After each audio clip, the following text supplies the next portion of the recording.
Coming to you from the Yard Dawgs Podcast studio. A show for the fans, by the fans. Talking all things Cleveland Browns. From our mic to your ears. With your hosts, Jason Hand, Mikey P, and Ian Cold Train Cold Iron. Are you ready for some football? We're ready for some football, baby.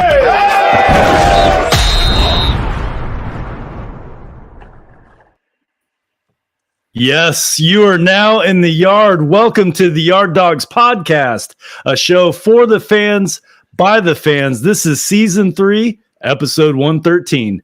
I'm your host, Jason Hand. The Yard Dawgs Podcast is brought to you by Network 216. To check out all of our Ohio sports content, subscribe to our Network 216 YouTube channel. And joining me tonight, my co-host, my partners in crime, the one and only Mikey P and Ian Cold Train Cold Iron. Gentlemen, how are we doing tonight? Great. It's nice to see the trifecta back. I've taken a couple weeks off. Mikey took a week off, so it's nice to see how the whole gang is back. The old man show, as far as Jeff goes, is back, baby. The trio of the old man is now in full effect, man. The old man. The band is back together. We got some Browns news that came out today to get into tonight. It's good. Like, I don't know about you guys, but I go through I call it the January doldrums. It's like you come off the high of like Halloween season and Thanksgiving and Christmas, and then it's like, here's January. It's just cold. Yeah, all the leaves are falling. The trees look dead. Yeah. In the back of your mind, you're thinking. 8 months to go for Browns football too. So it's you got two different depressions going there, dude. Whatever else is going on in the outside world, and also your Browns fan, and where you're like, what the frick am I going to watch? The XFL? Yeah. I mean, we don't know what we're going to do. I still don't know what I'm going to do as a fan, man. Yeah, you're looking at all these teams that are in the playoffs, and you're thinking, what could have been for my Cleveland Browns? What could have been? What didn't happen? The worst part for me is that you seem to watch all these playoff games, and there's like 1,000 income tax commercials just to remind you of the ass blast that you're going to get when you file your taxes this year. It's like, I don't need to your reminder. Like, I know, same time every year. And I don't get to see the Browns in the playoffs. So I guess in January, I call it the doldrums. I got to fight through it sometimes. Well, let's get into some housekeeping. The Yard Dawgs Podcast and Network 216 are proud partners with Homage, the apparel company. If you haven't tried Homage yet, you are missing out. Homage is always coming out with on-point, cutting-edge sports apparel. Showing support for your team doesn't have to cost an arm and a leg. As a bonus, you will get special discount using our link to shop at Homage. Support the show. Do it in style. Shopping for all of your favorite team gear at Homage. Find the link on our website, network216ohio.com, or you can find the Homage link on our Twitter page at Yard Dawgs Pod. I've got tongue twisters going on, gentlemen. We are wearing our Homage today, all three of us. I have my Homage hoodie on, the old Brownie Elf. Coltrane, you have the Brownie Elf, the New Age Elf there, looking sharp as always. Mikey P, what do you got on? The Bud Light Brown shirt? I got the Bud Light Brown shirt. Fantastic. Just fantastic. I love that Bud Light shirt, no doubt. It's like a neon look to it. So it kind of looks like, it's hard to see on the screen, but it looks like a neon light. Yeah, I will say this is my first Homage hoodie I've ever bought. And it's definitely, we were talking about this last week on the show, Jason. It'll change your life, man. Once you get that hoodie on, even right now, like, I don't even feel like being on the show. I just want to go up to my bed and, head on to bed. Maybe that's my age talking to my job, but I wouldn't mind just getting off to bed because I just feel so comfy and ready to go, ready to rip and roar in this hoodie. But this is the first one I bought. I don't regret it. It won't be the last that I buy either. So. Yeah. I don't know what material they use to make them, but it's like none other, man. I can't explain it, but it's so damn comfortable. You know, I wear it. I wear it at night, man, when I'm chilling on the couch. I wear it to work. You know, I'm in a job where I don't really have a uniform per se, so I wear it outside, man. You got an extra pocket in the front, you know, for hoodies. I mean, it's just fantastic. And, you know, all of our hoodie wear has the nice little H on the side. I mean, it's good stuff. And this isn't stuff made out of someone's garage. Like, this is officially licensed NFL gear. So, you know, when I say we're proud partners with Homage, I mean it. Like, it's awesome to be, you know, with these guys, helping each other out, and they're just first class all the way. So if you haven't tried Homage yet, do it. Like, you won't regret it. Go to our Yard Dawgs Pod Twitter page. You'll see the links there. DM me. I'll shoot you a link. Go to our website. What's our website? Network216ohio.com. You'll see Homage all over the place. But welcome to the show, guys. Audience, welcome to the show. We're streaming live on YouTube, Facebook, Twitter. I see a YouTube comment rolling in with Jeff, who calls us the Old Man Show. I don't know if you saw my promo for the show podcast. Now we're the Dad Podcast. Yeah, we're the dads. We could just say the dad. Yeah, you're in the Yard Dad Podcast. The Yard Dad. That's a good one. I was going to say the Dad Bod Podcast, but Dad Bod Podcast. But Ian, you don't have a Dad Bod yet, man. You're still in great shape. And seeing your workout room in your basement, I understand why. You got a lot of stuff going on down there, dude. Yeah, that's true. But Mikey P and Mikey, you know, we're proud of our dad bods. Oh yeah, I worked a lot of hours on the couch on this. Hey, I told you guys already, man. I met you guys personally in person before, and it's you guys don't think of anything of it. You know, you've been at the height, you've been at your height, you know, your whole lives, but it's intimidating, man. Like I told you, you are two guys. If I wasn't friends with you guys, and like I ran to the bar and I like spilled a beer on Mikey's back, and Mikey turns around like, "What the F?" I'd be like, "Whoa, guys!" I'd be a little bit, you know, if I didn't know you two, you know, you guys, like I said, the Twin Towers. I'd be like, "Hey, I don't want any beef over here, guys. Or I don't want any beef.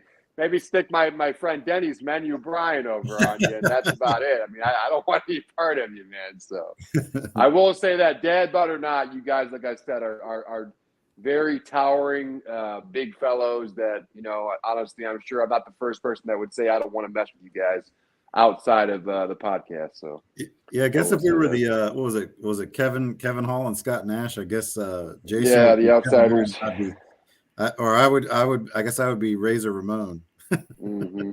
Scott Hall. All right. It makes sense. I told you guys this. I don't remember my dreams a lot, but I dreamt last week that us three were on an offensive line playing in a football game, and Garrett Bush, a lot of the audience knows Garrett Bush was the QB. And so me and Mikey P and Ian were on the offensive line, and I'm looking across the line at my guy, and he's doing these karate stretches like Taekwondo. He's doing some weird moves.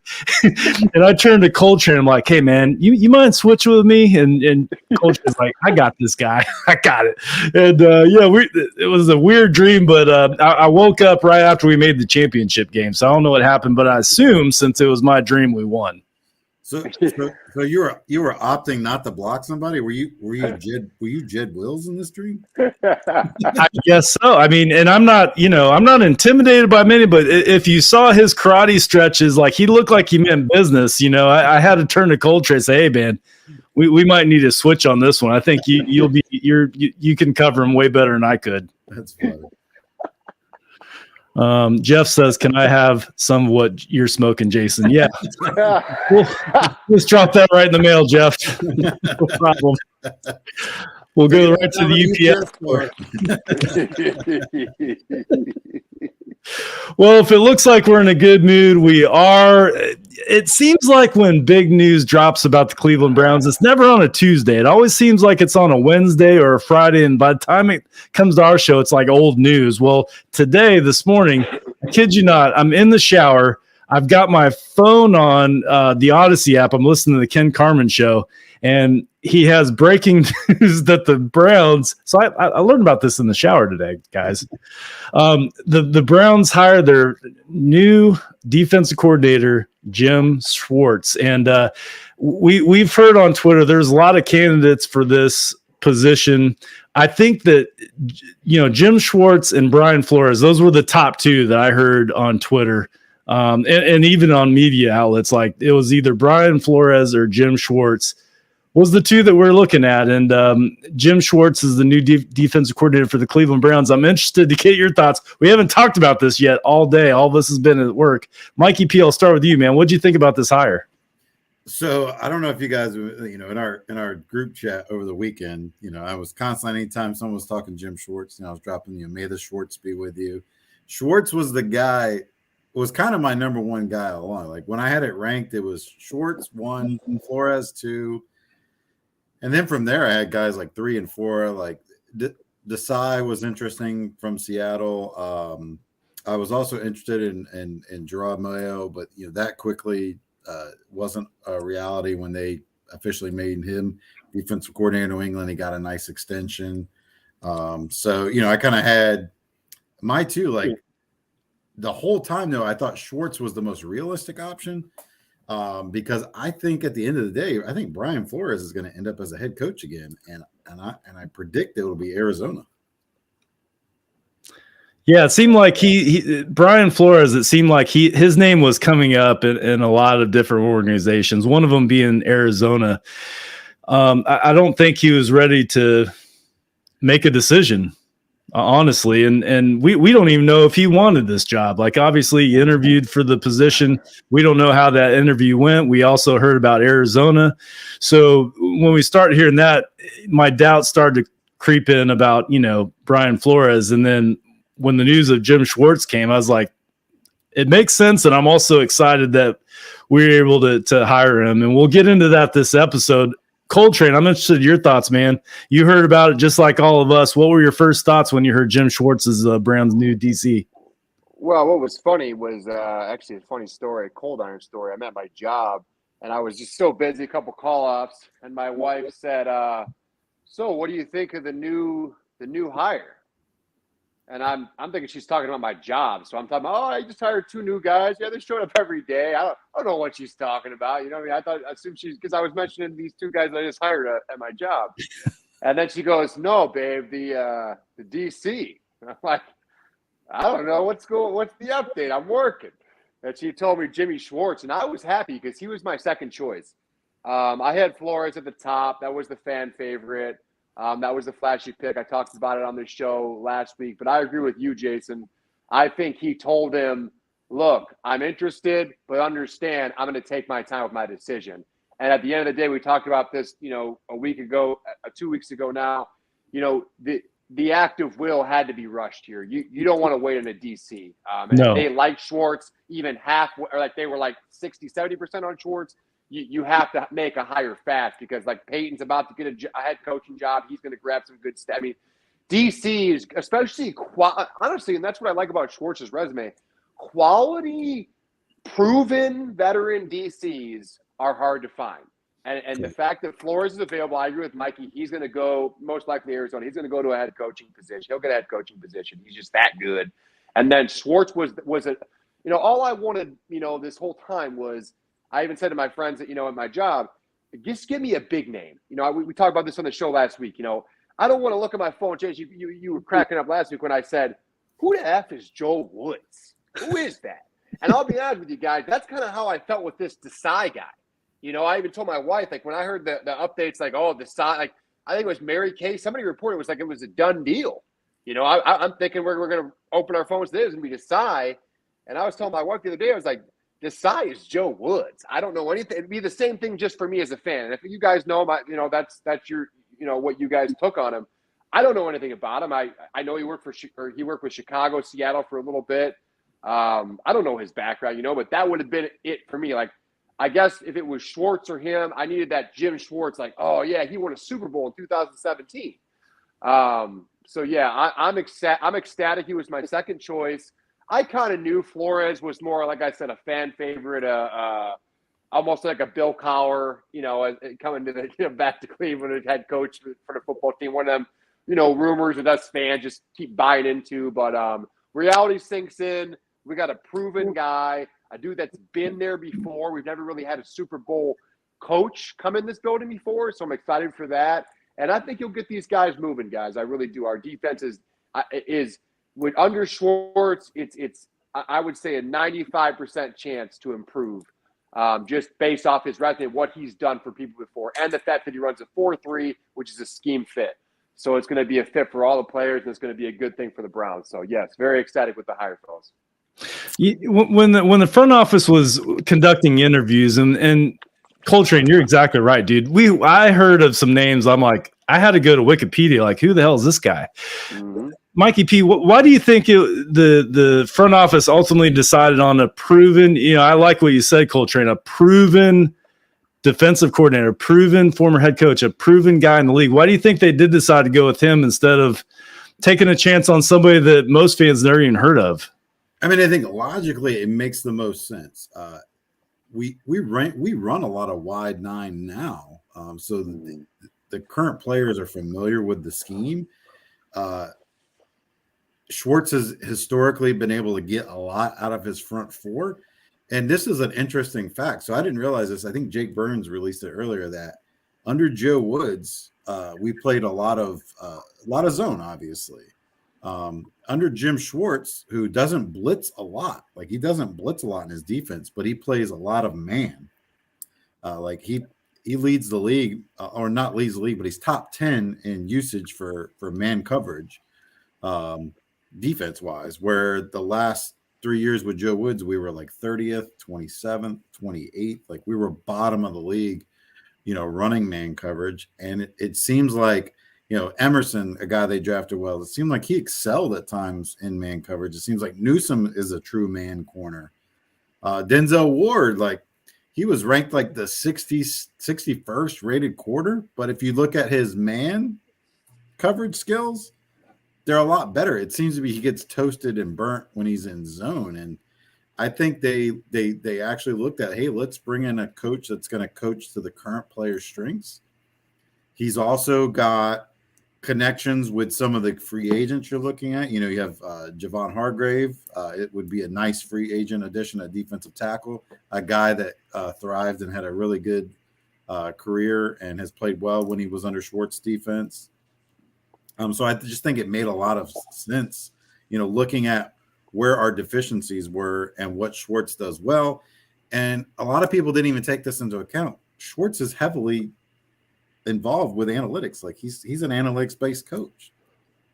He's he was a little ahead of his time. Like a lot of people thinking he's like this old school guy. He's not. He uses analytics also. So when people are saying like, oh, I can't believe they're not going to hire Desai, he's the heavy analytics guy. It's like, Schwartz is the same guy with more experience, and I also think he just brings a credibility. Like the players know who he is, like they've heard of him. Like, and then he can bring in maybe some free agents and help bring that in, and turn that locker room around. And if our defense is a strength, like it allows Stefanski and Van Pelt and whoever they bring in else on the offensive staff to sit there and like, it's great if you can heavily just. I go back and I think about this. Like when Belichick was very successful, he was very hands-off on the offense. He pretty much let McDaniels run the show. And that's when they had some of their best defensive years, and they're winning Super Bowls with Brady. Like, are we going to win the Super Bowl? I don't know, but I think Schwartz was a great hire. He checks all the boxes for me, and I'm excited for it. You bring up a good point. I think we'll all agree that Stefanski is a great offensive mind, right? He really is. Now, does he have to work on being a head football coach? Sure. I believe that he'll grow into a good football coach. But getting a guy like Jim Schwartz that can take, just like you're saying, Mike P, take 100% control of the defense and just take that off his plate. I think there's been a lot of times last year where Stefanski not only had to worry about the offense, but he had to worry about the defense and Joe Woods and what they're doing and the deficiencies that we had in the defense. Whereas with Jim Schwartz, I think it'll be a lot of hands off for Stefanski, and then he could just focus on the offense, and we might see compounding results from that. Like the offense might take more steps forward because he's focused on the offense, not so much on the defense. Yeah. And he's a no nonsense guy. Like he's the type of guy that I've heard like players love to play for, because when you do your job and you're doing it well, he will go to bat for you. Like he will do anything in the world for you. But if you're not going to do your job, you're not going to play for him.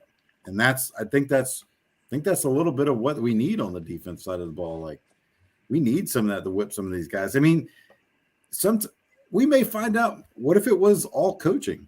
I mean, could have been all coaching, or it's 50-50 coaching. What if some of these guys that we thought weren't that good just weren't getting coached up correctly? And all of a sudden you see a guy like a Perion Winfrey take off, like excelling under a guy like a Jim Schwartz. So like I said, I'm stoked for it. Jeff W. put in the comments, and just read it. So he says, DeQuell Jackson said in an interview, Schwartz is a no-nonsense guy who, if you don't do your job, you will hate him. And Jeff loves that. I love that too. Like that was one of the things that all three of us talked about last year. It's like, just do your job. If you just go out there and do your job and stop with the excuses. It drove us crazy because it seemed like we were talking about the same thing every single week, and it wasn't getting fixed. And I think that stops with Schwartz. I'm not saying that this defense is going to be perfect, but I don't think he's going to be making the same mistake twice. Do you honestly think a player like Clowney, like now that it's coming out, like some of the stuff he pulled, like playing under Schwartz, would have still been in the lineup? Like obviously, like that guy wasn't wanting to do his job. He was wanting to do what he needed to do to get his stats and his sacks. And it's like, at the end of the day, like, if your job is to maintain and cover this gap, and you're supposed to set the edge, like if you do it, it's so much easier to stop opposing offenses. And I think a lot of times we had guys that were kind of doing their own thing. Yeah. Coltrane, we heard last week in the press conference with Andrew Berry and Kevin Stefanski. I think it was Stefanski that said that once they hire the new defensive coordinator, they're going to sit down and ask him what he needs to be able to do his job well. In other words, what kind of personnel do you need to run your good defense? Well, now we know it's Jim Schwartz. What are we thinking that conversation is going to be like? Look, what do you think that we need to add to make the Jimmy Schwartz defense elite? Front of this defense, hands down, he's got to get Myles Garrett help. One thing that the fans saw, all of us on this show, even before Barry did last year, get two fat guys, two big ass fat defensive tackles that could just get in there. A name I like, he might be a little bit expensive, Fletcher Cox. Give me a Fletcher Cox in there, man, just to run amok, stop the run. We were one of the worst, a horrible run defense. But the front of this line, man, that's the main thing he's going to focus on. I mean, me and Mikey were talking about in the chat, a few days ago. We got three great corners. The backside, and obviously I could use the safety too, but the backside, it to me is not the holes anymore. It's pretty well stocked up. That front of the line, like I wouldn't mind you getting a free, like this is what I think they do. They'll get a free agent D tackle. They'll also draft the D tackle high. I can't promise you it would be the second rounder. I think we all wish, but it'll be like one of those earlier rounds for a D tackle, and then definitely pick one up in free agency. And then, like you said, unfortunately, I got to throw Oprah Winfrey's nephew in the mix. Perion. Maybe he finds life. I will say this about our boy Perion. I'm sure you guys saw that. I think twice he was ripped from a play because the flag came out. He got called back. So I will say that about our guy, man. D tackles wise, Perion. You are trying, bro. Like, and it's great because he'll do this celebration after a sack or whatever, and then it's like the flag comes in. It's like, dude, sorry, bro. But those three guys, like I said, a free agent, maybe they grab two, maybe they grab like a Band-Aid piece and a fucking stud at D tackle. But you got to shore up this line, because I know the first thing Jim Schwartz said to these guys in his interview was, I got to get Myles free. I want to bring him up into the middle of the D line so he can just make his edge and just run to the QB. Like, I guarantee you, the fact of Myles Garrett, being coached underneath this guy, like the thrill of that, where you got Myles Garrett, he just needs help, man. I also see them. I mentioned D tackles, one rusher as well, for sure, whether it's through free agency or draft. They're not going to put it on Eric Wright. Come on, guys. He had a few splashes, but you got to give him some legitimate help and not Clowney, Mr. I don't want to pay for the potty, Mr. Clowney over here. I don't know what his deal is or what his problem is, but that was just I hope it really does affect his free agency run, because trust me, dude, coaches and managers don't like that crap. And that's why you try to make that statement after, to release that, hey, I'm sorry, guys, just messing around, told Myles I was joking, stuff like that, they'll say just to kind of save face and hope. But I got news for that dude. He ain't getting no big contract anywhere else. So good luck to you, my friend. You'll get another 1-year prove-it deal, whatever, dog. But, a lot of changes to the D-line, guys. I'm excited, man. I'm sure you can tell. A lot of changes to the D-line for sure. I see a whole revamp, and that's one thing Schwartz will want when he gets in, because that's what he does a lot is he likes to use his D-line. So, yeah, I was looking at the stats from this past year, just looking, and I wrote a couple things down. When you look at the Browns defense, they ranked 5th in the league with their pass defense. So, that part of the defense is good. Can it get better? Yeah. Are there some holes? Sure. The run defense is where we really struggled. We were ranked 25th in run defense, and a lot of that has to do with the defensive tackles. That was a glaring need last year. Like, going into last year, that was a need everybody saw, and I don't think we addressed it quite good enough. We did draft Perion Winfrey. Hopefully he'll turn into a great defensive tackle, but we need some, like you said, Coltrane, man, we need some beef in that line. Like, run stopping beef is what we need on that defensive line. And you brought up a good point. Freeing up Myles Garrett that won't hurt. That won't suck. Right. So, defensive tackles, then linebackers. Obviously we struggled big time at the linebacker position last year. We had the injury bug. We had a lot of linebackers going down. By the end of the year, we were signing practice squad guys just to put some warm bodies in there. So I think that's what we're looking at, getting that run defense good. I didn't even look at our, getting off the field on third down. I have a feeling that wasn't good either. It seemed like a lot of games that I've watched, man, getting off the field on third down, we just haven't been good at. You want a hot take for this offseason? Yes. JOK will not be on this roster next year. He will be traded. Whoa. That is a hot take, Mikey P. Why do you say that? It's going to happen. JOK was more of a Joe Woods defensive style player, that hybrid role where you can kind of play that rover position. Schwartz doesn't really use it that much, and I think you're going to look to see them try to get bigger at the linebacker position this year. Fast, they want speed still, but a little bigger, and I just don't see that his body type in this defense coming up can play 17 games. So I would not be surprised if you see players like JOK traded. You'll probably see an Anthony Schwartz get traded for whatever you could get for him. I just think what about John Johnson III? You think he's in there for trade too? He's getting cut, baby. He'll be a June 1 cut for sure. There's going to be some guys definitely not back on this team. Not that JOK's did anything wrong. I just think it's more of a scheme fit, and he's fast though, man. He's really fast. Yeah. And he can, I don't like your, man. Like he can lay the wood, take, Mikey. I don't like your hot take. I don't either. You're going to see some thumpers at linebacker. Yeah, it makes me sad though, just because I like all of us fans. If you're going to trade him, you better get something big time for him, because when we made that, or when we got that pick, we stole him. So I hate to see such a diamond in the rough go, but hopefully you're wrong, Mikey, because, man, I would hate to see that. Jeff is asking, can we move JOK to the safety spot, like a strong safety or something? Maybe. Depends on what Schwartz is thinking, I guess. I mean, there is potential he could play strong safety. I've heard Jesse Bates. I saw Jeff say something about Jesse Bates. Jesse Bates' name has been linked to the Browns a lot. I don't know if that's just from fans or that was Phil C's. Yeah, if there's any truth to that, I'd love to have a Jesse Bates in here for sure. But I think Grant Delpit is actually a pretty good strong safety if you want to put him there as opposed to playing him at free safety and you bring a free safety in. Yeah. I thought Delpit, the back half of the year was really good.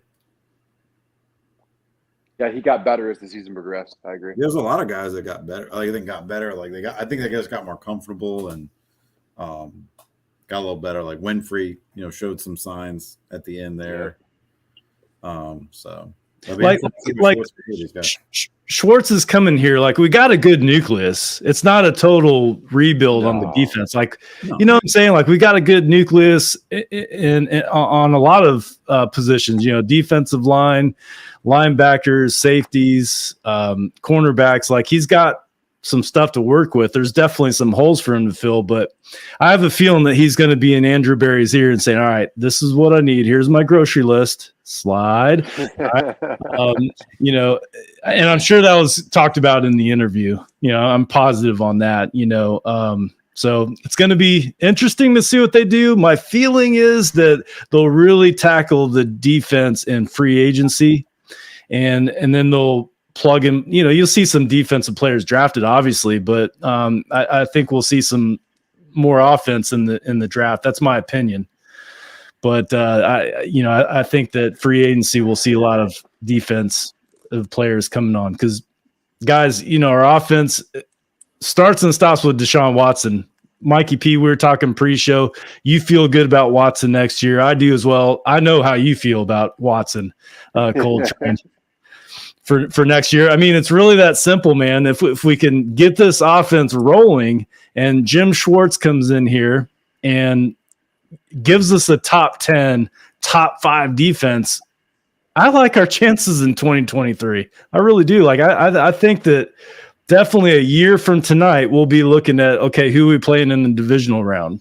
That's the way I'm looking at it. Well, when you look at it, our major deficiency on defense was the run. But that's, you guys just talked about the high, where you couldn't really pass on our defense.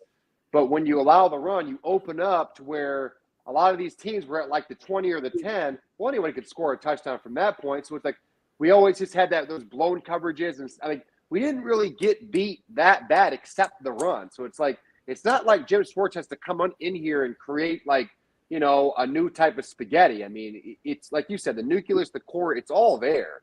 For the taking, man. I mean, and I would assume too that the job was flashy to this guy as well. The players that we have, already on the roster, this is going to be fun for these guys. And I think I'm with you, Jason.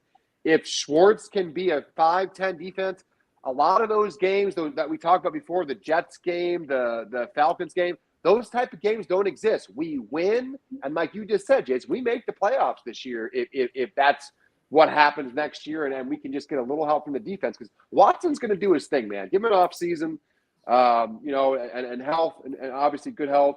He's going to do his thing, man. We just need the defense to make some stops and important parts of the game, and I think Schwartz is the type of guy. I'm excited, man. Very excited, though.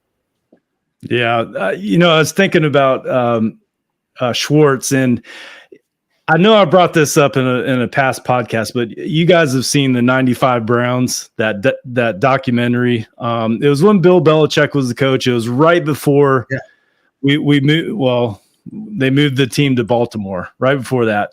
And Jim Schwartz was he was like an assistant pro scout with Eric Mangini, former coach of the Cleveland Browns. And they called him Slappies. And I remember part of the documentary, I think it was Eric Mangini asked, because I think they're roommates, dude, in like this 4-plex apartment, like real cheap rent. They got paid peanuts.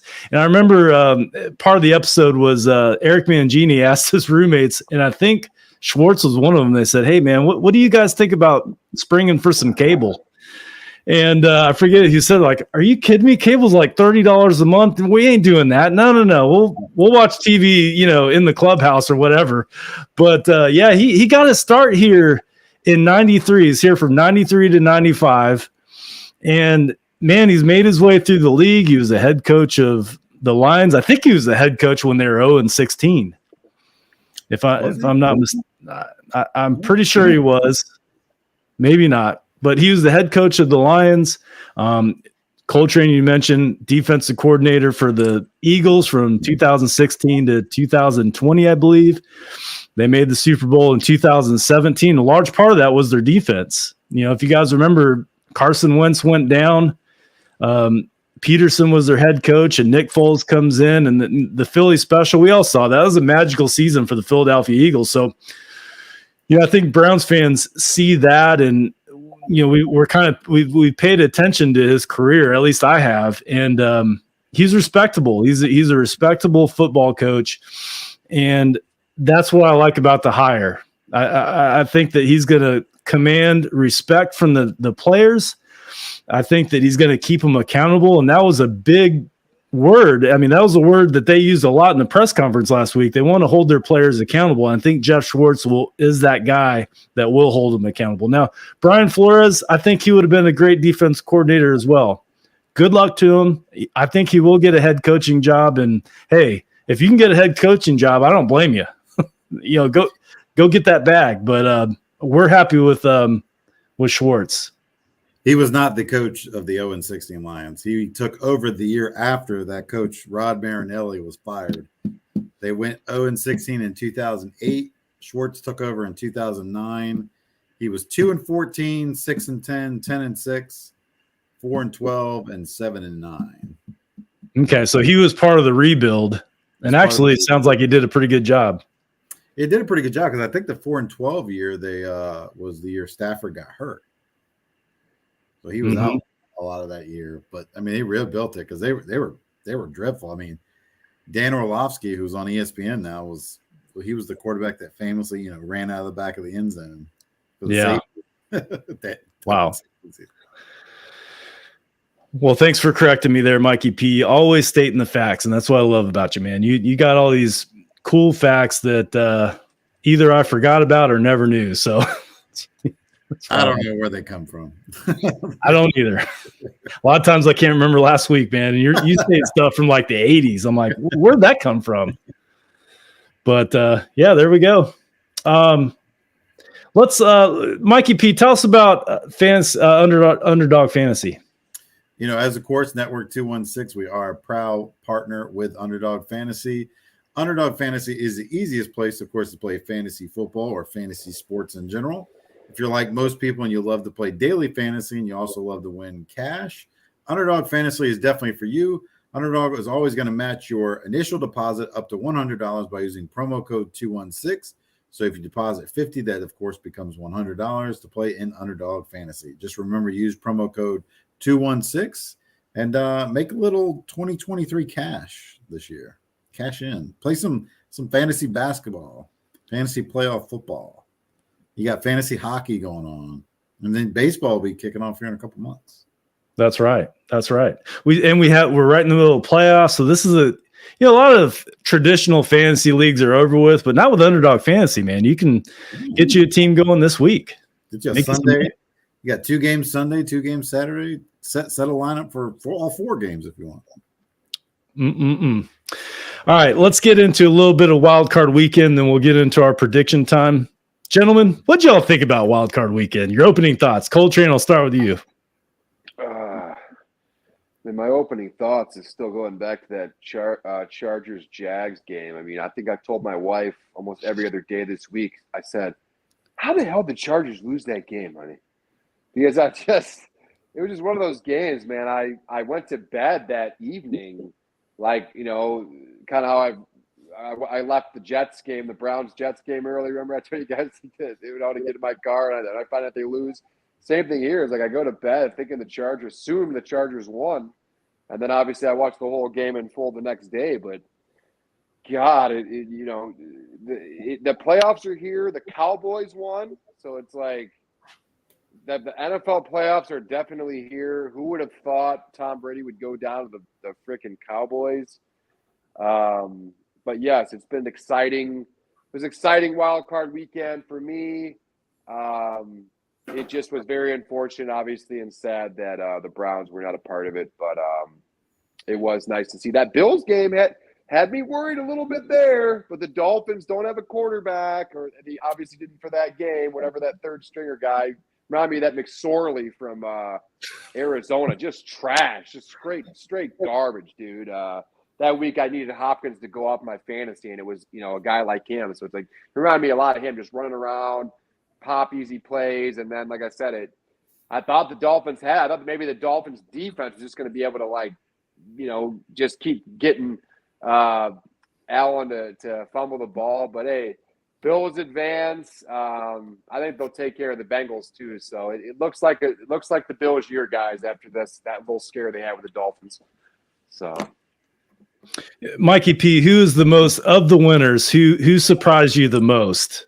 Surprised me the most was, I picked the Chargers, but I thought the Jags would give them a tough game because the Jags actually beat them earlier in the season. I know it was without Herbert. But I was, who surprised me the most this weekend? How tough the Ravens played the Bengals. Like, they should have won that game. Yeah, they should have. Like, the Bengals looked they kind of looked lethargic, for a home playoff game. I know they had some offensive line issues, but I didn't think Joe Burrow did anything really special in that game. Kind of how he had that playoff run last year, but they won, but I was damn surprised that the Ravens, the Ravens should have won that game.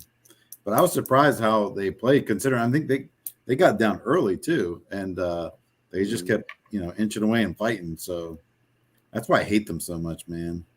They just don't go away. Just suck for like a decade, please. Yeah. They're like the mosquito, man. You can't kill them. If you kill him, there's his friend right next to him. So, the Giants guys, Saquon Barkley. So he's had a rough start to his career. He's had injuries. He was put on a bad team. He got picked in the first round. But, man, I saw him Sunday. He looked like he was playing Madden out there, dude. He was like spin moves. He took control of that football game, and the Giants beat the Vikings, who, honestly, I really did. I thought the Vikings would win. I didn't think the Giants would beat them like they did. 31-24. But Saquon Barkley and even Danny Dimes, he had a great game, but the Giants surprised me. Also, what surprised me, I thought the Bills would just manhandle the Dolphins. I really did. I didn't think that game was going to be close, and it turns out it was close. They won by 3 points, and I didn't see that coming, really. I just really thought the Bills would take care of business, and I agree with you guys. The Jaguars, I like that team. I like Trevor Lawrence as a quarterback. At halftime, I think they're up, was it 27-7 at the half? Or it was 27-7 at halftime.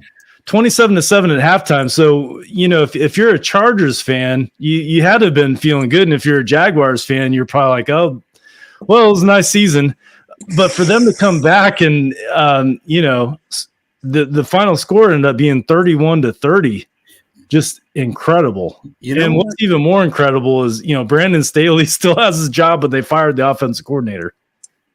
When I knew in that game when it had a Browns feel to it. They were up, I think it was 30-14. And Browns just drilled a 50-yard field goal. Like Cameron Dicker drilled it down the middle, 50 yards. Would have been good from probably 60.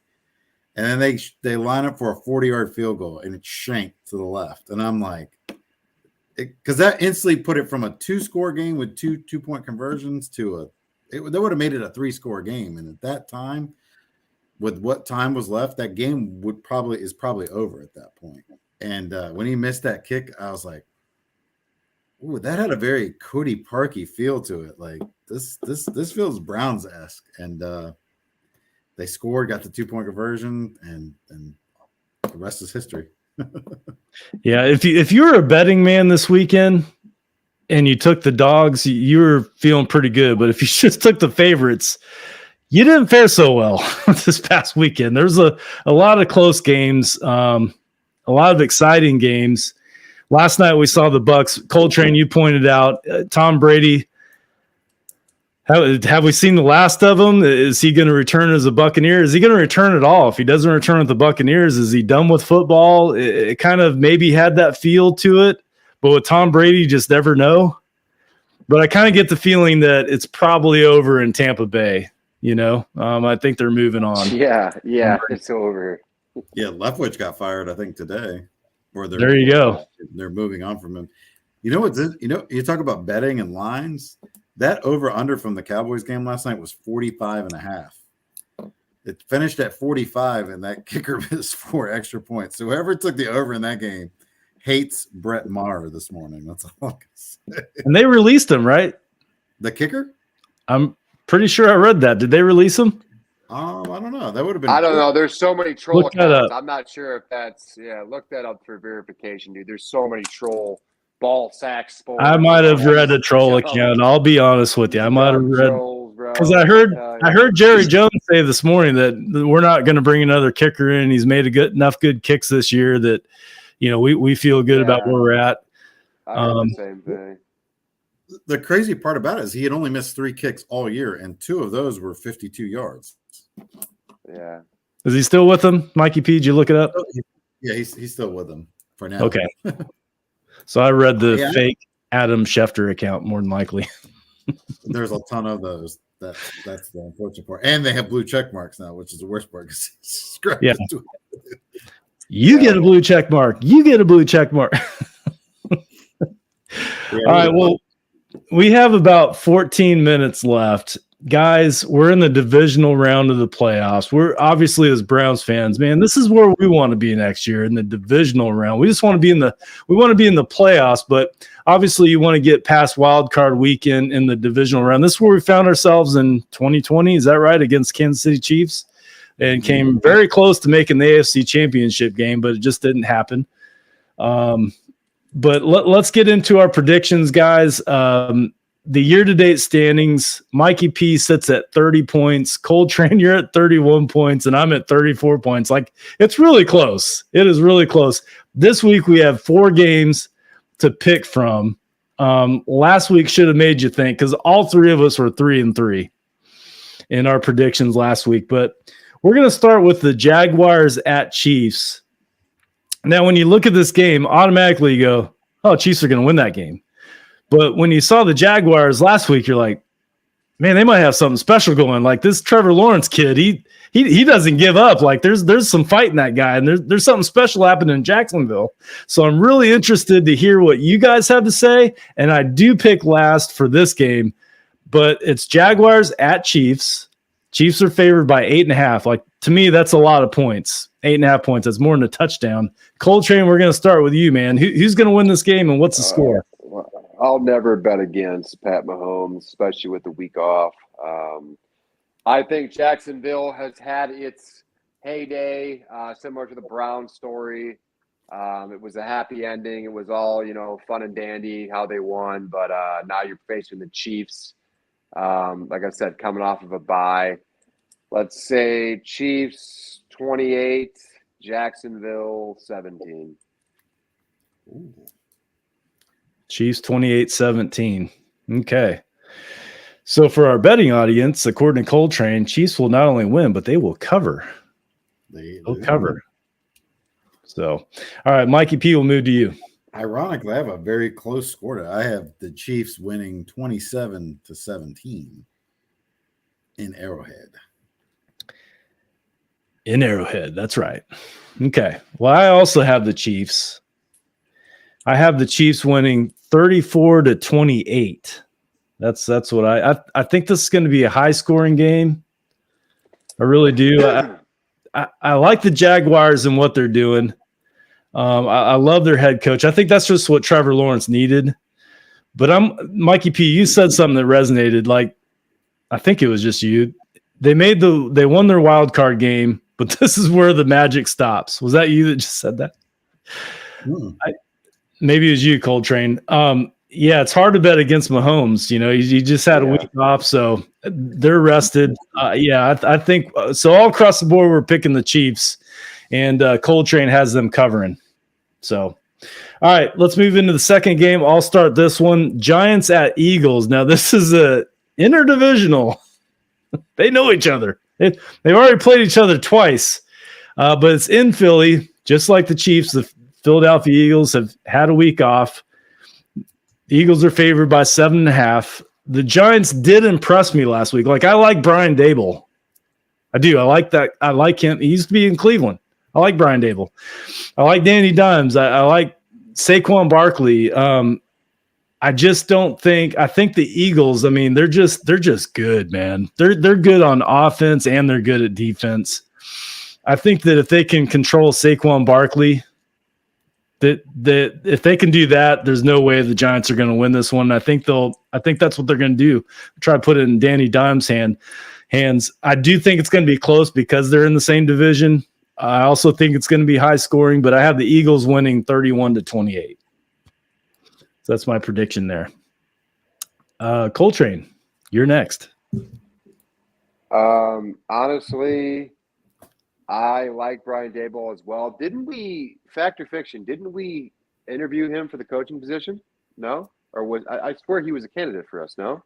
Was that not the same? I don't know if we ever interviewed him, but I know people were his name. I thought we were getting linked to him. But anyways, another sad story for Cleveland anyways, though. Daboll's doing 1 year. This guy's turning this team around. Honestly, the flashy pick is the Giants. But I think the Eagles just have too much tenure. They've done this before. They've been here before. Eagles 24, Giants 20. Very close game. Yeah, you're thinking like me. Whenever you play someone from the same division, you just know each other so well. Just like this past weekend with the Ravens and the Bengals. Like, they played each other 2 weeks in a row. Yeah, they know each other, and it's a grudge match. And that's what we saw this past Sunday. And yeah, I agree with you, Coltrane, man. I'm interested to see what Mikey's going to say, though. I think it'll be closer than people think. And it is always tough to beat a team 3 times in one season. But I think the Eagles will get it done. They've had a bye week to kind of get healthy and get some of the stuff corrected. I like the Eagles 23, Giants 17. 23-17. All right, now this next game, this one's interesting, man. I would be surprised if all three of us went the same way, but Bengals at Bills. Now the Bills are favored by 5.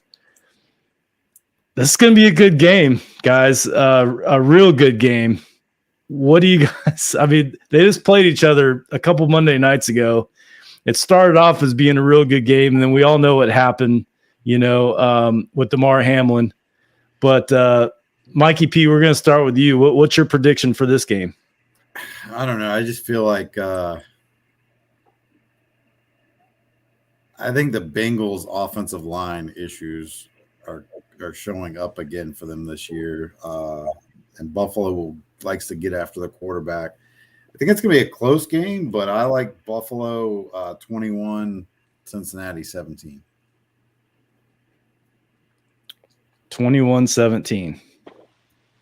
Buffalo just feels like a team on a mission this year. Yeah, you're right. I'm going to go along with your pick only because of what happened to Damar Hamlin. That instantly made me a Bills fan for the playoffs. I'm rooting for them to go all the way this year. They're a likable team. Like I love Josh Allen. I like that team. I like the Buffalo Bills. I also have the Bills winning. Bengals are also likable, but man, I just think the Bills are going to win this 27-24. I'm pretty close to your prediction. 27-24 Bills. And Nyheim Hines, like, he's an exciting player that they picked up, right? He ran back 2 kickoff returns a couple weeks ago. He's like a little gadget weapon. I like that guy. Coltrane? I'm not going to sit on the Bills Super Bowl parade, man. It looks like it's paving the way to get them in a bowl this year. That's just my opinion. But the Bills will advance 28-26. Josh Allen's just playing lights out, man. I wouldn't bet against him right now. I wouldn't bet my mortgage on teams that he's playing against, in the rest of the playoffs. But we'll see, man. 28-26, close one. Burrow almost brings him back, but Josh Allen will prevail for this one for sure. Bills advance. It will. I think we're all agreeing it will be a close one. The Bengals have offensive weapons. They've got dynamic receivers. They've got Joe Burrow. It's really hard for me to bet against him because he's just a winner. But the Bills have weapons too. Like Stephon Diggs, he's no joke. I could see him going on. He's gonna have to go off. Like the Bengals are coming out to play, on Sunday. They really are. I mean, this is going to be a great game. And honestly, if we come back next Tuesday and we're talking about the Bengals beating the Bills, it wouldn't surprise me. But we're all in agreement that the Bills will get the edge. I wouldn't bet on this game if you're like to bet on football. I don't think that I wouldn't take the Bills -5. Honestly, I'd probably take the Bengals because I think it'll be that close, getting the 5 points. But so we all think the Bills are going to win. There you go. All right. Cowboys at 49ers. The 49ers were the most dominant team in wild card weekend. Like they just went out there and handled their business. Brock Purdy doesn't look like Mr. Irrelevant, the last player taking the draft. He looks like a legit quarterback out there. They also have weapons. They have a great defense. What do we think about this game? Coltrane, we're going to start with you. Well, this might be the end-all, be-all for me. I have to pick one upset, guys. And dare I say this on live air, I think the Cowboys win this game. I'm going to bet on the Cowboys this week, believe it or not, gentlemen. And I'm calling for the upset, man. Mike McCarthy and his team do it. And they advance past the 49ers. The mystery relevance, I guess, train stops here. Cowboys 24, Niners 14. Wow. So you don't even have this as being a particularly close game. You have the Cowboys just taking it to them. I don't know. I just got a feeling about Micah Parsons. I don't know. I just keep thinking about that guy and just how good of a player he is. And yep, it's a last minute, but whatever it is, I guess if me and Mikey tied, and we tie this week because I know he ain't got the Cowboys. There ain't no way in hell Mikey over there has got the Cowboys. Well, go ahead, y'all. Let's find out, shall we? Mikey, you're up next. So I went back and forth, and I want to pick the Cowboys. I really want to. And he's what it is, but Jim, it's like slow motion, and they always follow up a big win. And this 49ers defense gets after the quarterback. They're going to make Dak Prescott uncomfortable a little bit. It's going to be a close one, though. I like the Niners, though, 23-17. Okay, 23-17 Niners. Mikey, you're cutting up on us a little bit in your analysis of this football game, but we got it. We got your score. The 49ers 23-17. Coltrane, dude, that took some gondolas, man, to pick the Cowboys. I think that a lot of people will be riding on the 49ers. I will as well. I think the 49ers, they're just a complete football team. Kyle Shanahan, it seems like it doesn't matter what quarterback you put in his offense, he's just going to make them shine like a diamond. And that's what's going on in San Fran right now. So I have the 49ers winning. I think it will be close. Coltrane, I respect what you're saying about the Cowboys. I also saw them last night. Like, they could put up some points. Dak Prescott's no joke. Their running game is good. Ezekiel Elliott, and who's the other guy? Pollard. Tony Pollard. That guy's, he's good. CD Lamb, like they have who's their tight end? Dallas. They have two. Yeah, like they've got some weapons as well on that team, but I think it's going to be close. But I have the 49ers winning 29-27, 2-point game. So there you have it. That's our predictions. We have some big stakes up for this, for these prediction weeks. We've been doing it all year long, and it's a really tight game going into the last couple weeks of the season. The loser has to do the Hot Chip Challenge on air live on the Yard Dawgs podcast, or do the Wheel of Destiny we have some great punishments that I have a list of that we have compiled throughout the years from the audience. More come in every single week, but we'll put that on. We'll put the top 5 punishments on the Wheel of Destiny. So Mikey, if you don't, or Coltrane or myself, if we don't want to do the Hot Chip Challenge, we can do that instead. But it's definitely coming down to the end, guys. We have a couple more weeks, right? So we have the divisional round, we have the AFC NFC championship, and then the Super Bowl. And then Mikey, I'm sure if he's still losing, we'll extend it to the XFL. And we'll just keep on going. Well, yeah. We have the USFL and XFL coming up. So yeah, Josh Gordon, he's going to be playing. It's going to be good. Yeah, I'm surprised I just saw a commercial for that, Mikey. USFL. Did you guys see any of the games? There was like 5 people there.